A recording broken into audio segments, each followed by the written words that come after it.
So in this video, I want to talk about the 8 key marketing mistakes I've seen business owners make. Grab a coffee. Let's talk about it.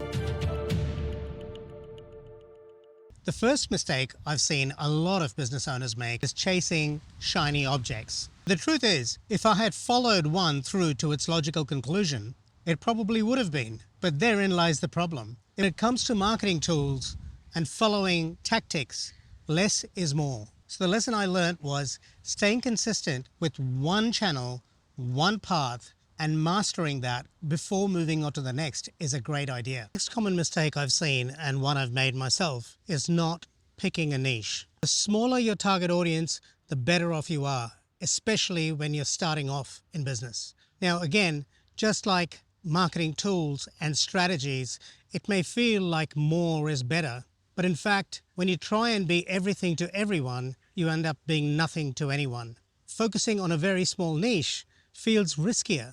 But if you try and talk to everybody, it actually dilutes your message and you end up not resonating with anyone in particular. So just like with the marketing tools problem, where I focused on too many tools at the same time, the lesson I learned here was less is more. Find the smallest possible audience and deliver something they desperately need, and do it so well that they tell their friends about it, and their friends will tell their friends, and so on. That's how all great businesses have been built. The next big mistake I made was following these gurus. A lot of marketing experts talk about their revenue numbers and not their profitability. I think profitability matters, and this was one of the hardest lessons I learned. If you want to grow and scale, you're going to have to reinvest your profits. So now when I hear a guru talk about making millions of dollars overnight, I assume they're lying. The lesson I learned is building a business is hard. You have to believe that things are going to work out, and you have to keep pushing forward. It's not easy, and it doesn't happen overnight. That said, I do believe it's very important to be optimistic and believe that the results will come over time.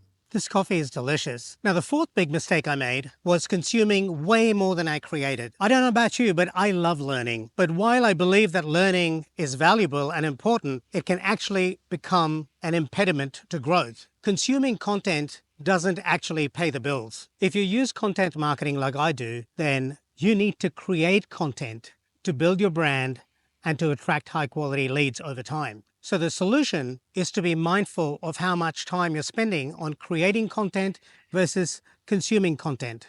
Over the years, I've tried to move that to a one-to-one ratio. This means that as I'm learning, I'm implementing, and when you teach, you learn it at an even deeper level. So the big lesson for me here was create more content than you consume. Now, a related but slightly different mistake I made was buying courses and not completing them. Over the last 12 years, I've probably spent over $100,000 on courses, several of which I haven't completed. And this meant I was spending a ton of money on courses, and most of my money was going down a big black hole.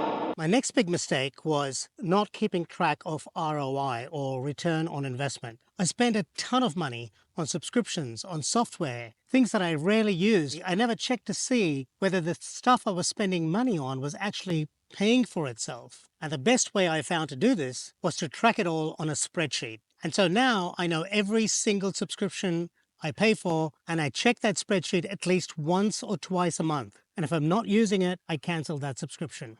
So my advice, audit your expenses often and ask yourself this one question: how much return am I getting on this investment? My next big mistake was not focusing on my ideal customer. When I started my business, my content was way too broad. Because I hadn't picked an ideal client, my messaging and my content was very unfocused. So the impact of my messaging was limited. It didn't have cut through. Because I hadn't picked a niche, my content was trying to be everything to everyone, and of course it was nothing to any particular one person. So here's what I learned. It is absolutely essential to create an ideal customer avatar and truly empathize with them. Try and understand what their day looks like. A great way to do this is to create an empathy map. And I've written a blog post about this on my website. You can check out productiveinsights.com/117. I'll link to that in the description below. If I were to do it again, I would get very clear on my ideal customer, and I'd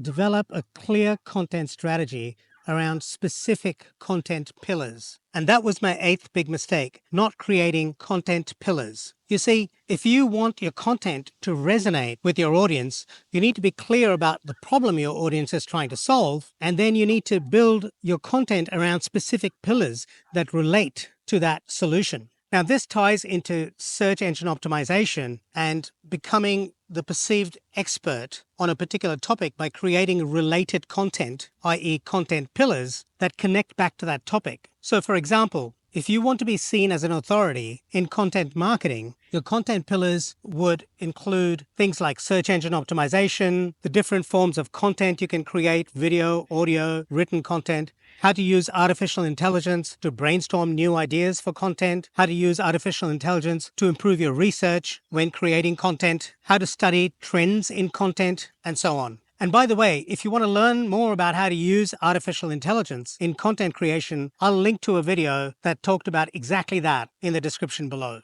Now, if you found this video useful, you might also like this video where I talked about the 5 big mistakes I made over 12 years in business. So hopefully you can learn from my mistakes and you won't end up making the same ones I did. My coffee's over. I'm going to go get another one. I'll see you in the next video. Ciao for now.